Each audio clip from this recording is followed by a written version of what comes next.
श्री शिवाय नमोस्तभ्यम। हर हर महादेव। प्रिय भक्तजनों, आप सभी को सावन मास की ढेर सारी शुभकामनाएं। आज से आप नित्य प्रति सावन मास में भगवान शिव की कथाओं को सुनेंगे। प्रिय भक्तजनों, सावन मास में भगवान की गई छोटी सी पूजा, जल अभिषेक और कथा को सुनने मात्र से भगवान शिव की असीम कृपा प्राप्त होती है। तो आइए सबसे पहले हम विनम्रता और श्रद्धा से ध्यान करते हैं भगवान शिव का, जो संहार के साथ साथ सृष्टि का कल्याण भी करते हैं। माता पार्वती जी, जिनकी तपस्या ने हमें सिखाया कि सच्ची श्रद्धा से असंभव भी संभव हो सकता है। और आज गुरुवार के इस दिन भगवान विष्णु जी देव गुरु बृहस्पति जी का भी विशेष आह्वान करते हैं, जो जीवन में धर्म, ज्ञान, सुख, समृद्धि और सफलता प्रदान करने वाले देवता है। हे त्रिलोकनाथ शिव शंभु, हे जगत जननी गौरी माता, हे श्री हरि प्रिया लक्ष्मी माता, हम सबकी विनम्र प्रार्थना है इस पावन सावन मास में हमें ऐसी भक्ति, ऐसी शक्ति, ऐसी समृद्धि प्रदान करें जिससे हमारा जीवन केवल सफल नहीं बल्कि शिवमय हो जाए। सावन मास की शुरुआत इस बार गुरुवार के पवित्र दिन से हो रही है, जो स्वयं सौभाग्य समृद्धि का प्रतीक है। इसी मास में भगवान शिव की पूजा से जहाँ मोक्ष की प्राप्ति होती है, वही माता लक्ष्मी और देवी पार्वती का स्मरण जीवन में संतुलन और सौंदर्य का संचार करता है। विशेषकर इस कलयुग में सावन मास का प्रत्येक क्षण पुण्यकारी माना गया है। यह ऐसा दुर्लभ अवसर है जब हर कथा, हर व्रत, हर शिव नाम संकीर्तन बन जाता है। आप सभी भक्तजनों से निवेदन है कि इस पूर्ण कथा श्रृंखला के अंत तक आप सभी हमारे साथ जुड़े रहिए और हर अध्याय को बड़ी ही श्रद्धा के साथ सुनिएगा। और इसके लिए आप चैनल को सब्सक्राइब करके बगल में बनी हुई घंटी को दबा लीजिए। कथा को सुनने से पहले वीडियो को लाइक और कमेंट करना ना भूलें। आइए सुनते हैं सावन मास माहात्म्य की पहले दिन की कथा। महर्षि वेद व्यास जी भी भागवत महापुराण में श्रावण मास की प्रशंसा करते हुए कहते हैं, ज्येष्ठ आषाढ़ मास की गर्मी से सूखी हुई पृथ्वी सावन मास के जल से संचित होकर अपनी हरियाली से वैसे शोभायमान हो रही है जैसे तपस्या से दुर्बल हुआ साधक परिणाम प्राप्त हो जाने पर फिर से हष्ट पुष्ट हो जाता है। जैसे दयालु पुरुष प्रजा के कष्ट को देखकर स्वयं का जीवन अर्पित करने के लिए उग्रसर होता है, उसी प्रकार बादल तीव्र वायु की प्रेरणा से प्राणियों के कल्याण के लिए अपना संपूर्ण जीवन अर्पित कर रहा है। पौराणिक कथा में वर्णन मिलता है कि सावन मास में ही समुद्र मंथन किया गया था और समुद्र मंथन के बाद जो हलाहल विष निकला उसे भगवान शिव ने अपने कंठ में समाहित कर सृष्टि की रक्षा की। लेकिन विषपान के कारण महादेव का कंठ नील वर्ण का हो गया। इस कारण उनका नाम नीलकंठ महादेव भी पड़ा। विष के प्रभाव को कम करने के लिए सभी देवी देवताओं ने भगवान शिव को जल अर्पित किया। इसलिए सावन मास में शिवलिंग पर जल चढ़ाने का विशेष ही महत्व है। बहुत से भक्तजन प्रत्येक सावन सोमवार को व्रत भी रखते हैं। सतयुग का प्रारंभ था। धरती पर धर्म की स्थापना हो चुकी थी। ऋषि मुनि तपस्या कर रहे थे और देवता अपने अपने कार्यों में लगे थे। किंतु एक प्रश्न सभी के मन में उठता, ऐसा कौन सा समय है जब भगवान शिव की आराधना करने से सबसे अधिक पुण्य प्राप्त होगा। एक दिन देवऋषि नारद यही प्रश्न अपने मन में लेकर ब्रह्मा जी के पास गए। नारद जी ने विनम्रता पूर्वक ब्रह्मा जी से पूछा, हे पितामह, भगवान शिव तो सदा ही अपने भक्तों पर कृपा करते हैं, परंतु क्या कोई ऐसा महीना भी है जो उन्हें विशेष रूप से प्रिय हो। ब्रह्मा जी मुस्कुराए और बोले, हे नारद, तुमने बहुत ही शुभ प्रश्न पूछा है। इसका उत्तर केवल भगवान शिव दे सकते हैं। तब सभी देवता कैलाश पर्वत पर गए। भगवान शिव समाधि में लीन थे। कुछ समय के बाद उन्होंने अपनी करुणामय दृष्टि देवताओं पर डाली और पूछा, देवगणों, आप किस उद्देश्य से यहाँ आए हो। देवताओं ने हाथ जोड़कर प्रश्न किया जो नारद जी के मन में था। भगवान शिव ने कहा, वर्ष के 12 महीने में एक महीना ऐसा है जो मुझे बहुत ही प्रिय है, वह है श्रावण मास। पुराणों में बताया गया है, इस मास की पूर्णिमा के समय श्रवण नक्षत्र का विशेष योग बनता है। इसी कारण इस महीने का नाम श्रावण पड़ा। समय के साथ ही श्रावण लोक भाषा में सावन कहलाने लगा। लेकिन यह महीना केवल नक्षत्र के कारण महान नहीं, इसके पीछे दिव्य कथा छिपी हुई है। देवताओं और दैत्यों ने जब अमृत प्राप्त करने के लिए क्षीर सागर का मंथन किया, तब सबसे पहले अमृत नहीं निकला, सबसे पहले निकला कालकूट विष। यह विष इतना भयंकर था कि उसकी ज्वाला से तीनों लोग जलने लगे। सभी देवता भयभीत हो गए, भगवान विष्णु के पास गए। भगवान विष्णु ने कहा, इस विष को केवल एक ही धारण कर सकते हैं, और वह है महादेव। सभी देवता भगवान शंकर की शरण में कैलाश पर गए। उन्होंने भगवान शिव से प्रार्थना की, हे प्रभु, यदि इस विष का नाश नहीं हुआ तो संपूर्ण सृष्टि समाप्त हो जाएगी। देवताओं की प्रार्थना पर भगवान शिव ने एक क्षण का भी विचार नहीं किया और सारा विष अपने हाथ में ले लिया और पी लिया। लेकिन माता पार्वती ने उनका कंठ पकड़ लिया ताकि वह विष शरीर में ना फैले। यह विष भगवान शिव के कंठ में रुक गया। इस कारण उनका कंठ नीला हो गया और वे नीलकंठ कहलाए। कालकुट विष की तीव्र अग्नि भगवान शिव के शरीर में फैलने लगी। अब तो देवताओं को भी चिंता होने लगी। सभी देवताओं ने गंगा जल और पवित्र नदियों का जल, दूध और औषधियों से भगवान शिव का अभिषेक किया, लगातार जल अर्पित किया। कहा जाता है यह समय श्रावण महीने का था, इसलिए आज भी सावन में शिवलिंग पर जल चढ़ाने की परंपरा है। भक्त मानते हैं जैसे देवताओं ने भगवान शिव को शीतलता प्रदान की, वैसे ही हम भी श्रद्धा से जल अर्पित करके भगवान शिव को अपनी कृतज्ञता व्यक्त करते हैं। भगवान शिव ने देवताओं की भक्ति से प्रसन्न होकर कहा, जो भी भक्त सावन महीने में श्रद्धा भक्ति और सच्चे मन से मेरा पूजन करेगा, जल अर्पित करेगा, व्रत करेगा, ओम नमः शिवाय मंत्र का जाप करेगा, सभी मनोकामनाएं पूरी हो जाएंगी। इस मास में किया हुआ एक दिन का जप भी अनेक महीनों की साधना के समान फलदायी होगा। इसी कारण से सावन महीने को भगवान शिव का प्रिय महीना माना गया है। शिव पुराण में तो श्रावण मास को शिव आराधना का सर्वोत्तम समय बताया गया है। स्कंद पुराण में लिखा है, श्रावण मास में शिवलिंग पर जल अभिषेक करने से, रुद्र अभिषेक करने से, बिल्व पत्र अर्पित करने से, शिव मंत्र का जाप करने से विशेष फल की प्राप्ति होती है। पद्म पुराण में तो यहाँ तक कहा गया है, इस मास में किया गया दान, व्रत, पूजा अनेकों गुना पुण्य देने वाली है।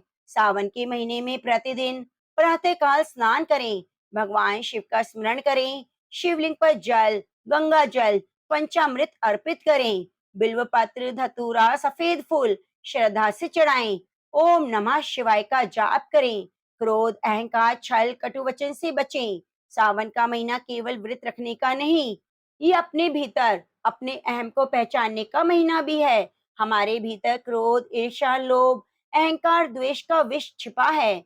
भगवान शिव हमें सिखाते हैं, संसार का कल्याण करने के लिए पहले हमें अपने भीतर विष पर विजय प्राप्त करनी होगी। यही श्रावण मास का वास्तविक संदेश है। यही भगवान शिव संपूर्ण संसार की रक्षा के लिए विष पी सकते हैं, तो क्या हम अपने परिवार और समाज के लिए थोड़ा त्याग नहीं कर सकते?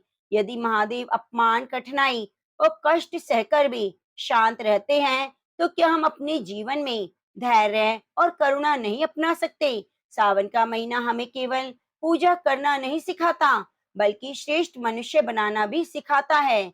आज की कथा में आप सुनेंगे क्यों भगवान शिव ने एक तड़पते हुए कीड़े की मदद करने से इनकार कर दिया।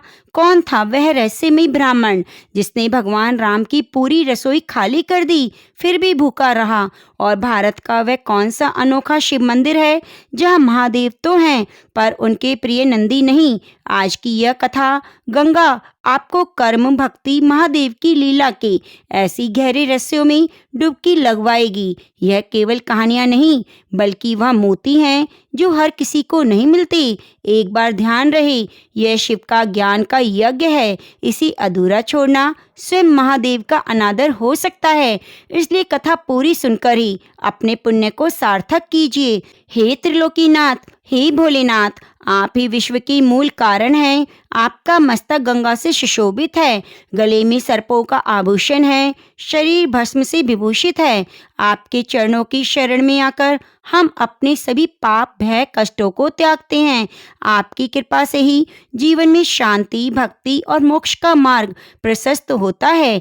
हे माँ पार्वती, आप करुणा और शक्ति की देवी हैं। आप ही जननी हैं, आप अन्नपूर्णा हैं। हे माँ गौरी, आप अपने भक्तों को अक्षय, सौभाग्य, प्रेम और परिवार का सुख प्रदान करना। आपकी गोद में बैठा हर भक्त अपने आप को संसार के सभी दुखों से मुक्त पाता है। हे नंदी महाराज, आप भगवान शिव के परम भक्त हैं। उनके वाहन ही नहीं, उनके द्वारपाल और दूत भी। हमें भी वैसे ही अखंड भक्ति और समर्पण की भावना देना, जिससे हम भगवान शिव की कृपा का पात्र बन सकें। श्री शिवाय नमोस्तभ्यम। यह संवाद केवल एक कहानी नहीं, अपितु कर्म, करुणा और सृष्टि के उस अटल विधान का रहस्य है, जिसे समझकर मनुष्य हर दुख और सुख का वास्तविक मर्म जान सकता है। एक समय की बात है जब भगवान शिव और माँ पार्वती सृष्टि के कल्याण हेतु पृथ्वी पर भ्रमण कर रहे थे। वे ऊंचे पर्वतों, कलकल करती नदियों, घने वनों से होकर गुजर रहे थे। अपने इस भ्रमण के दौरान वे एक ऐसे निर्जन वन में पहुंचे जहां पेड़ों की सघनता के कारण सूर्य का प्रकाश भी धरती तक पहुंचने में संघर्ष कर रहा था। वह एक विशाल शिला के नीचे एक छोटा सा असहाय कीड़ा धूल और कांटों में लिपटा हुआ असहनीय दर्द से तड़प रहा था। उसे देखकर जिनका हृदय ही करुणा का सागर है, उन माँ पार्वती का हृदय द्रवित हो उठा। उन्होंने आश्चर्य और पीड़ा से भरकर अपने स्वामी भगवान शिव से जो प्रश्न पूछा, उस प्रश्न के उत्तर में महादेव ने जो लीला रची, अब वह एक विस्तृत कहानी के माध्यम से आप सुनिए। एक बार की बात है, भगवान शंकर और माँ पार्वती ने कैलाश के अपने ध्वल शांत निवास को त्याग कर संसार की लीला को अपनी आंखों से देखने के लिए एक पद यात्रा का निश्चय किया। वे दोनों साथ साथ पृथ्वी पर भ्रमण के लिए निकले। उन्होंने कहीं समृद्ध नगरों की चहल पहल देखी तो कहीं शांत गांव की सरलता। उन्होंने भक्तों की अटूट श्रद्धा देखी तो कहीं अज्ञान में डूबे प्राणियों का दुख। संसार के अनेक स्थानों पर घूमने के बाद जब वे मध्य भारत के घने प्राचीन वन से गुजर रहे थे तो यात्रा की थकान और पृथ्वी के प्राणियों की पीड़ा को देखकर देवी पार्वती जी स्थिर हो गई। उन्होंने भगवान शिव से कहा, हे स्वामी, अब कुछ दूर और चलना संभव नहीं। क्या हम समय के लिए यहाँ पर विश्राम कर सकते हैं? भगवान शिव, जो अपनी प्रियतमा के मन का हर भाव जानते थे, वे मुस्कुराते हुए विश्राम के लिए हाँ कर देते हैं। उन्होंने चारों ओर देखा और एक विशाल प्राचीन पीपल की वृक्ष को विश्राम के लिए चुना। वो वृक्ष मानो एक तपस्वी की भांति सदियों से वहां खड़ा था। अपनी घनी छांव से हर थके हुए पथिक को आश्रय देने के लिए वे दोनों उस शीतल छांव में एक शिला पर बैठ गए। थोड़ी ही देर में भगवान शिव अपनी योग निद्रा में लीन हो गए और करवट बदलकर लेट गए। उनका मुख शांत और निर्विकार था, लेकिन माँ पार्वती का हृदय शांत न रह सका। उनकी करुणामय दृष्टि वन की धरती पर रेंगते हुए छोटे छोटे जीवों पर टिक गई। उन्होंने देखा काली चींटियों की एक अनुशासित पंक्ति एक अटूट कतार बनाए हुए अपने कार्य में लगी है। वे भोजन की कन उठाकर अपने बिल की ओर ले जा रही हैं। उनका परिश्रम और एकता देखकर माता के मुख पर मुस्कान आ गई, पर तभी उनकी दृष्टि उस कतार के ठीक बीच में पड़े एक असहाय रेंगने वाले कीड़े पर पड़ी। वो एक मैसल रक्त वर्ण का कीड़ा था जो हिलने में भी असमर्थ प्रतीत हो रहा था। चींटियों की वह सेना उस कीड़े को अपना भोजन समझकर उस पर चारों ओर से आक्रमण कर रही थी। हर चींटी अपनी पूरी शक्ति से डंक मार रही थी और उसके शरीर से मांस के छोटे छोटे कण नोच रही थी। वह कीड़ा अपनी रक्षा करने में पूर्णतः असमर्थ था, क्योंकि चींटियों की संख्या हजारों में थी। चींटियों के हर प्रहार से उसका शरीर सिहर उठता। वह असहनीय पीड़ा से छटपटा रहा था। उसकी कोई चीख नहीं थी, कोई पुकार नहीं थी, बस एक तड़प थी जो कांपते हुए शरीर से व्यक्त हो रही थी। माँ पार्वती का हृदय विदारक दृश्य देखकर बहुत दुखी हुआ। उनका कोमल हृदय उस तुच्छ जीव की पीड़ा से व्याकुल हो उठा। वे सोचने लगी, मेरे स्वामी की बनाई हुई इस सृष्टि में इतना कष्ट क्यों? ये छोटा सा प्राणी जिसने किसी का कुछ भी नहीं बिगाड़ा इतनी क्रूर मृत्यु क्यों भोग रहा है? माता कैसे न कैसे करके उस कीड़े की पीड़ा को तत्काल समाप्त कर देना चाहती थी, लेकिन वे सृष्टि के नियमों में हस्तक्षेप नहीं कर सकती थी। जब उनसे ये दुख सहा नहीं गया तो उन्होंने उस कीड़े को इस समस्या से मुक्ति दिलाने के लिए अपने स्वामी भगवान शिव से प्रार्थना की। उन्होंने धीरे से महादेव को स्पर्श करते हुए कहा, हे नाथ, अपनी आंखें खोलिए, देखिए ये कैसा अनर्थ हो रहा है। भगवान शिव ने धीरे से आंखें खोली और उस दिशा में देखा जहाँ पार्वती जी संकेत कर रही थी। उन्होंने उस पीड़ा में तड़पते हुए कीड़े को देखा, फिर शांत भाव से अपनी दृष्टि पार्वती पर केंद्रित कर ली। उन्होंने देवी को समझाया, हे गौरी, तुम इस दृश्य पर अपना ध्यान मत दो। जिसे तुम पीड़ा समझ रही हो वह इस जीव के लिए केवल उसके कर्मों का फल है। यह अपने पूर्व जन्मों के ऋण चुका रहा है। लेकिन माँ पार्वती का हृदय, जो करुणा का ही स्वरूप है, इस तर्क को स्वीकार ना कर सका। उन्होंने कहा, स्वामी, कर्म का विधान सत्य होगा, किंतु क्या करुणा का धर्म उससे बढ़कर नहीं? हम यहाँ बैठे हैं और हमारी आंखों के सामने एक जीव इतनी क्रूरता से मारा जा रहा है। यह देखकर मेरा मन व्याकुल है। उन्होंने फिर से भगवान शिव से उस कीड़े की पीड़ा को मिटाने के लिए लगातार प्रार्थना की। भगवान शिव उन्हें बार बार यही समझाते रहे, देवी, इस पर ध्यान मत दो, क्योंकि यह तो अपने कर्मों का फल भोग रहा है। सभी को एक न एक दिन किसी न किसी रूप में अपने कर्मों का फल भोगना ही होता है। यह सृष्टि का अटल नियम है। यदि मैं आज इसके कष्ट को हर लूंगा तो ये अपने कर्मों के बंधन से मुक्त कैसे होगा? यह सीख कैसे पाएगा? भगवान शिव ने इस समस्या से देवी का ध्यान हटाने का उद्देश्य कहा, चलो पार्वती, हम यहाँ से किसी दूसरे स्थान पर चलकर विश्राम करते हैं ताकि तुम्हारा ध्यान इस दृश्य से हट सके। लेकिन माँ पार्वती ने भी हट पकड़ ली। वे अपने स्थान से नहीं हिली। दृढ़ स्वर में कहने लगी, हे प्रभु, जब तक इस कीड़े की पीड़ा नहीं मिटेगी मैं यहाँ से एक पग भी आगे नहीं जाऊंगी। मैं इस जीव को ऐसे मरते हुए नहीं देख सकती। अब भगवान शिव अपनी प्रियतमा की इस हट के आगे विवश हो गए। वे जानते थे कि पार्वती का यह हट उनके अहंकार का नहीं बल्कि उनकी असीम करुणा का प्रतीक है। वे मंद मंद मुस्कुराए और समझ गए, अब एक नई लीला रचने का समय आ गया है। एक ऐसी लीला जिसमें पार्वती के साथ साथ पूरे संसार को कर्म का एक गूढ़ रहस्य समझ आएगा। भगवान शिव बोले, हे देवी, तुम्हारी इच्छा पूरी होगी। मैं इसका कष्ट दूर कर रहा हूँ, लेकिन मेरे एक वचन को ध्यान में रखना। यदि बाद में यह प्राणी अपनी प्रकृति के अनुसार कोई गड़बड़ करे तो मुझे दोष मत देना। भोलेनाथ की बात सुनकर देवी पार्वती का मुख प्रसन्नता से खिल उठा। वे कहने लगी, ठीक है प्रभु, मैं आपको दोष नहीं दूंगी। पहले आप कृपया करके इसका कष्ट तो मिटाइए। तब भगवान शिव ने अपनी आंखें बंद की और एक क्षण के लिए ध्यान लगाया। उन्होंने अपनी दिव्य शक्तियों का आह्वान किया। देखते देखते वह स्थान जहाँ कीड़ा तड़प रहा था एक चमत्कार का केंद्र बन गया। वो छोटा सा असहाय कीड़ा एक तेजस्वी, बलशाली, सुंदर राजा के रूप में परिवर्तित हो गया।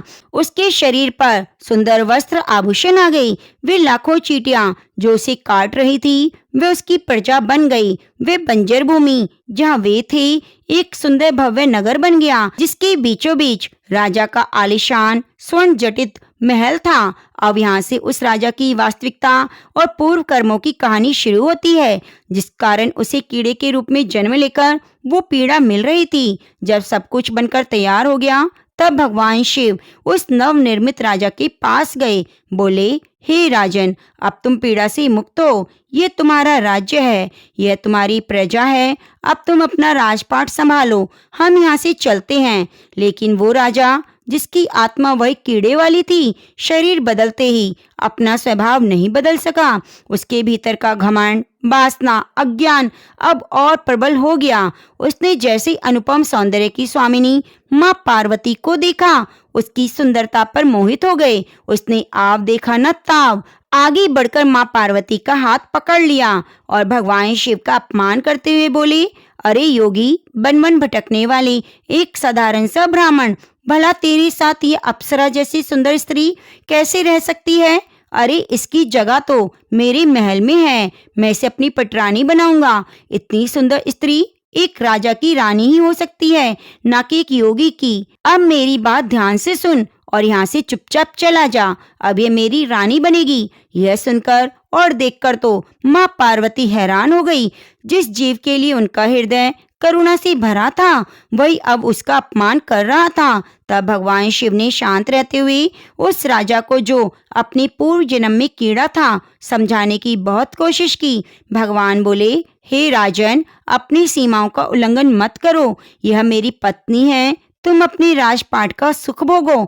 तुम्हें तो हजारों रूपमती रानियां मिल जाएंगी। भगवान शिव ने बहुत समझाने का प्रयास किया, लेकिन वो राजा अपनी जिद पर अड़ा रहा। बोला, मुझे हजारों रानियां नहीं चाहिए, मुझे तो यही चाहिए। तब भगवान शिव ने गहरी सांस ली और पार्वती की ओर देखा। ठीक है राजा, जैसी तुम्हारी इच्छा, तुम इसे अपनी रानी बना लो, मैं चलता हूँ। भगवान की यह बात सुनते ही माता पार्वती के तो पैरों तले जमीन खिसक गई। वे भगवान शिव के चरणों में गिर गई और रोते हुए बोली, स्वामी, आप ये क्या कह रहे हैं? आप मुझे इस दुष्ट की दुविधा में छोड़कर अकेले कैसे जा सकते हैं? तब भगवान शिव ने उठाते हुए कहा, हे देवी, मैंने तो तुमसे पहले ही कहा था, मैं इसका कष्ट मिटा दूंगा, लेकिन बाद में अगर कुछ गड़बड़ करता है तो मुझे दोष मत देना। तुमने इसकी पीड़ा को हरने के लिए हठ किया था। तब माँ पार्वती की आंखें खुल गईं। वे हाथ जोड़कर बोली, हे नाथ, मुझे क्षमा कीजिए, मैं अपनी करुणा के प्रभाव में बहकर कर्म के अटल सिद्धांत को नहीं पहचान सकी। लेकिन अब मैं समझ गई हूँ, यह घमंडी चरित्रहीन मानव अपने पिछले जन्म के कर्मों का फल भोग रहा था। इसके कर्म इतने दूषित थे कि दिव्य वरदान पाकर भी इसकी वृत्ति नहीं बदली। इस क्रूर मानव ने अवश्य ही अपने जीवन में अनंत पाप किए होंगे, जिसका दंड इसे आज इस कीड़े के रूप में भुगतना पड़ा है, वह इसके लिए उचित था। अब भगवान शिव प्रसन्न हुए। चाहे देवी पार्वती ने हठ से ही इसका कष्ट मिटाना चाहा, परंतु अब वे कर्म के सिद्धांत को पूरी तरह समझ चुकी थी। फिर भगवान शिव ने अपनी आंखें खोली और एक क्षण में सारी माया सिमट गई। वे भव्य नगरी पुनः बंजर भूमि बन गई। आलीशान महल पत्थर बन गया, प्रजा सैनिक सब चींटियां बन गई और वह राजा फिर से कीड़ा बन गया, जिसे चींटियां पहले की तरह ही काट रही थी। भगवान शिव ने उसके कर्म सिद्धांत को उसके हाल पर छोड़ दिया। अब माता पार्वती, जो भी पूर्ण रूप से संतुष्ट और प्रसन्न होकर भगवान शिव के साथ पुनः भ्रमण पर निकल गई, उनके मन में अब कोई संशय नहीं था। वे जान चुकी थी कि सच्ची करुणा किसी को उसके कर्म फल से बचाने में नहीं, बल्कि उसके धर्म के मार्ग पर चलने की प्रेरणा देने में है। इसी तरह से मेरे प्रिय भक्तजनों, इस संसार के हर प्राणी को अपने अच्छे और बुरे कर्मों का फल तो भोगना होगा। आज नहीं तो कल, कल नहीं तो आगे, इस जन्म में नहीं तो अगले जन्म में। लेखा कभी समाप्त नहीं होता। तो इसीलिए जीवन में सत्कर्म करे, भगवत नाम का स्मरण करे और जिंदगी में राधे राधे कहते हुए, नमः शिवाय का जाप करते हुए अपना जीवन व्यतीत करें। प्रिय भक्तजनों, आप सभी से निवेदन है, इन कथाओं को आप पूरा जरूर सुनिएगा, क्योंकि प्रत्येक कथा में धर्म, भक्ति, कर्म का एक ऐसा गूढ़ रहस्य छिपा है, जिसे जाने बिना ज्ञान अधूरा रह जाता है। यह कथा उस समय की है जब त्रेता युग अपनी चरम पर था। मर्यादा पुरुषोत्तम श्री राम जी 12 वर्षों का वनवास समाप्त कर, दुष्ट रावण का संहार कर, अपनी प्रिय पत्नी सीता, भाई लक्ष्मण के साथ अयोध्या के राज सिंहासन पर आसीन हो चुके थे।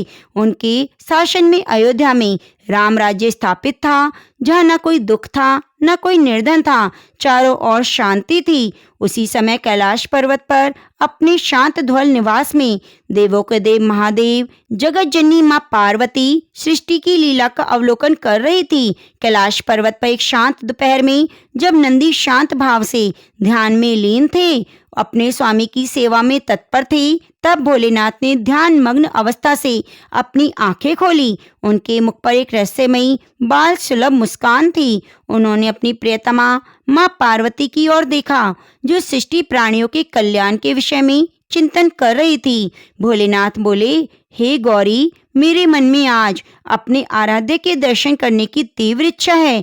माँ पार्वती ने आश्चर्य से पूछा, स्वामी, आप तो स्वयं देवादिदेव हैं, संपूर्ण ब्रह्मांड आपके भीतर समाया है, भला आपके आराध्य कौन है? भोलेनाथ मुस्कुराते हुए बोले, देवी, तो आप सब जानती हैं, मेरे आराध्य मेरे नारायण हैं, जिन्होंने इस समय पृथ्वी पर धर्म की स्थापना के लिए राम के रूप में अवतार लिया है। आज अयोध्या में उनके पिता पुण्य आत्मा राजा दशरथ जी का श्राद्ध का विशाल भंडारा आयोजित है। मेरा मन कर रहा है मैं भी एक साधारण ब्राह्मण का वेश धरकर उस भंडारे में जाऊं। इसी बहाने राम जी के दर्शन कर लूंगा, हाथ से प्रसाद भी ग्रहण करूंगा। माँ पार्वती अपने स्वामी की इस बाल सुलभ लीला को समझकर मुस्कुरा दी, बोली, हे नाथ, आपकी लीला तो अपरंपार है, किंतु आप जानते हैं आपकी शुदा यानी भूख लौकिक नहीं ब्रह्मांडीय है। क्या अयोध्या के भंडार आपकी शुदा को शांत कर पाएंगे? भोलेनाथ ने हंसते हुए कहा, देवी, तुम चिंता मत करो, तुम कैलाश धाम पर रहो, हमारे लिए स्वादिष्ट भोजन बनाओ, बस मैं अपने श्रीनाथ के दर्शन करके आता हूँ। माँ पार्वती ने अपने स्वामी के मन की बात जान ली और वो कैलाश की दिव्य रसोई घर में चली गई। इधर भोलेनाथ ने अपनी योग माया से एक वृद्ध तेजस्वी साधारण ब्राह्मण का रूप धारण किया। बाल जटाओं के समान थे, शरीर पर भस्म की जगह चंदन का लेप था, हाथ में कमंडल था। वे अपनी दिव्य गति से क्षण भर में अयोध्या पहुंच गए। अयोध्या नगरी उत्सव में डूबी हुई थी। राजमहल के विशाल प्रांगण में हजारों ब्राह्मणों के लिए भोज का आयोजन किया गया। स्वयं भगवान श्री राम अपने भाई भरत, लक्ष्मण, शत्रुघ्न के साथ ब्राह्मणों को भोजन परोस रहे थे। माता सीता, उर्मिला, मांडवी, श्रुति, कीर्ति सभी बहुएं अन्न परोसने की सेवा में लगी थी। वातावरण वैदिक मंत्रों से महक रहा था। भोलेनाथ चुपचाप ब्राह्मणों की पंक्ति में बैठ गए, भंडारा ग्रहण करने लगे। माता सीता ने बड़े प्रेम और आनंद से ब्राह्मणों को पेट भर भोजन कराया। खीर, पूरी, मिष्ठान, अनेक व्यंजन परोसे गए। जब सभी ब्राह्मण तृप्त होकर राजा राम को आशीर्वाद देते हुए चले गए, तब भी भोलेनाथ अपने आसन पर बैठे रहे। माता जानकी ने लक्ष्मण जी की धर्मपत्नी उर्मिला से पूछा, उर्मिला, क्या सभी ब्राह्मणों ने भोजन कर लिया?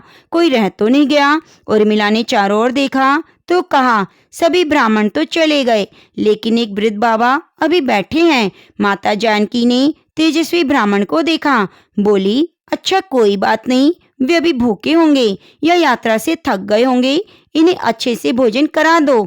हमारे आंगन में कोई भी अतिथि भूखा नहीं जाना चाहिए। तब माता जानकी उर्मिला सहित अन्य सखियों के साथ भोलेनाथ को भोजन परोसने लगी। वे प्रेम से भोजन परोसती और भोलेनाथ पलक झपकते ही खा लेते। खीर का कटोरा भरती, वे क्षण भर में खाली हो जाता। भोलेनाथ भोजन करते गए, खाते गए। ऐसा लग रहा था कि उनकी भूख तो बढ़ती जा रही है। देखते ही देखते माता जानकी की रसोई में पकाया हुआ सारा भोजन समाप्त हो गया। अन्न के भंडार खाली हो गए, लेकिन भोलेनाथ तो अपने आसन से उठे ही नहीं। अब राज परिवार में चिंता व्याप्त हो गई। माता सीता जल के एक स्वर्ण लोटा लेकर भोलेनाथ के पास गई। विनम्रता से बोली, बाबा, आप ये जल ग्रहण कर लीजिए। तब भोलेनाथ ने मुख उठाकर कहा, देवी, जब आधा भोजन कर लूंगा तभी तो जल ग्रहण करूंगा।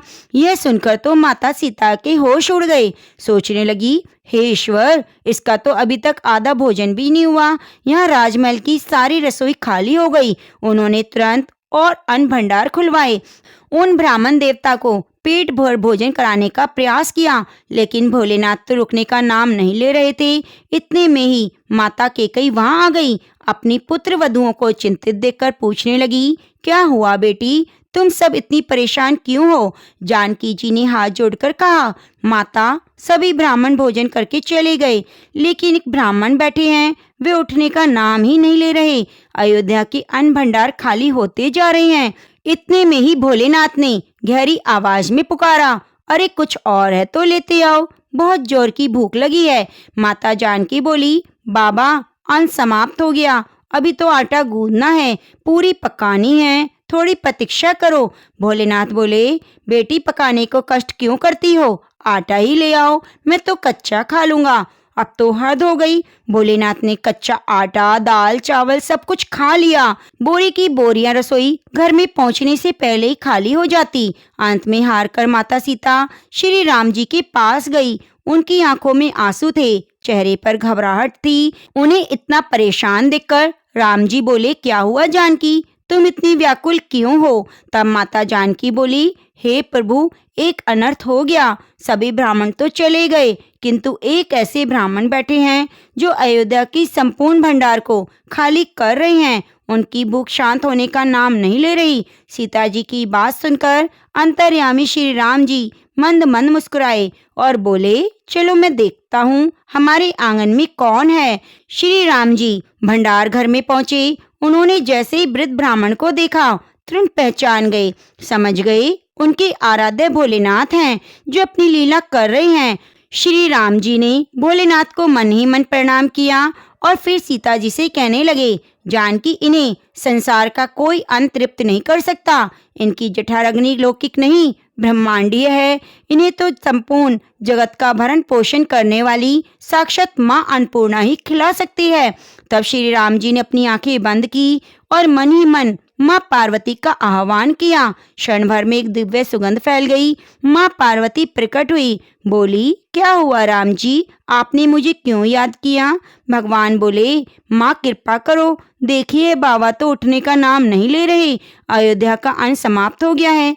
माँ पार्वती ने भोलेनाथ की ओर देखा, मुस्कुराते हुए बोली, इन्होंने तो मुझसे कहा था पार्वती तुम कैलाश पर खाना बनाओ, हम दोनों साथ मिलकर खाएंगे, लेकिन मेरे स्वामी तो स्वयं यहाँ पर अकेले अकेले पूरा भंडारा खा रहे हैं। बोली, चलिए मैं देखती हूँ।